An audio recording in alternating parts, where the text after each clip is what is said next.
last time I was home was in 2018, and I actually did a pageant. Fun. Oh, go on about this pageant. So fun.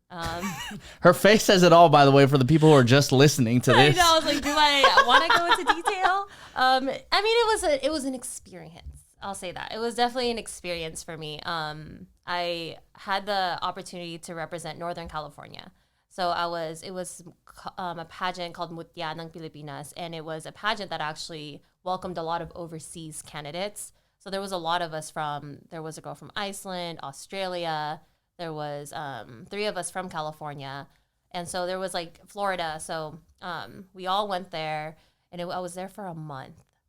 So of just strictly just all these sponsorships, like all like these meetings, and just, it's just like, it's a different world. Pageantry I give those girls all props. I love watching like Miss Universe, and I love our country winning and everything, but it definitely, like, I guess like the negative part for me was just, it's a different world as far as like the standard of beauty back home, which I feel like you can, you know what I'm talking about.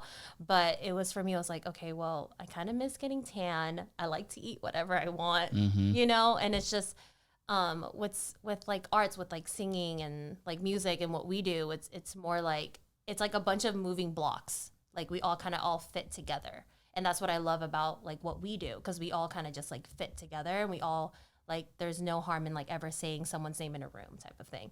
But with the pageantry, it was like, it was a sisterhood, but also at the same time, you knew you were competing against each other.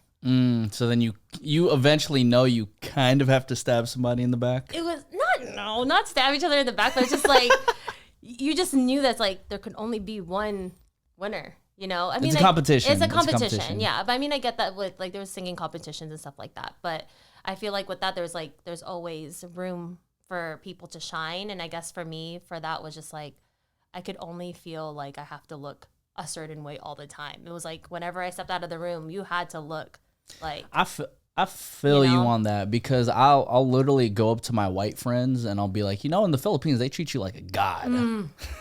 And they're just like, what do you mean? I'm like, bro, if you literally, the second you land, everyone's just going to be like praising you. Yeah. Because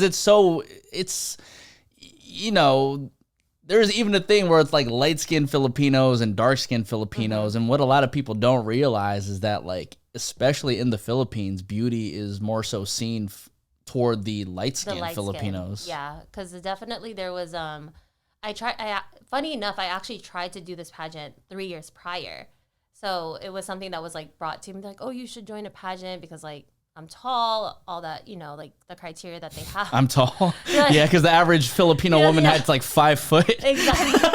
They're like, you're like really tall. Are you half white? Actually not 100%, for the most part, 100% Filipino.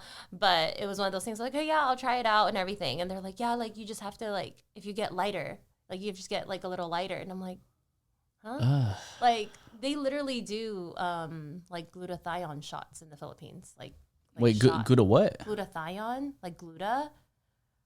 It makes your skin white. Mm-hmm. Oh. Or like the soap, like whitening soaps. Yeah, because I've heard like the whitening soap and the whitening lotion. I didn't realize there's actually things where you can inject in your body. Or like it's like an IV. Like you can have like IVs too. Mm-hmm. What? To lighten your skin? Mm-hmm. And I was just like, I would tell like, like the other girls that now it's like, I love like the movement as far as here where like Morena is like tanner, like Filipinos. I'm like, there's like literally nothing wrong, but it's like, you can't just change like how something's been for so long. Yeah. Because I feel like it's not even just the Philippines, like Korea, like there's like different, there's still countries out there that like really, there's like a certain standard of beauty. And I'll tell them like when I was in the Philippines, I was like, you know how many of like my friends go to tanning salons to get to our color? They pay to look like us. Oh, that's fucking crazy. Like they pay to get tan. But, I mean, it was an experience nonetheless. I was happy I did it. But is it for me? No.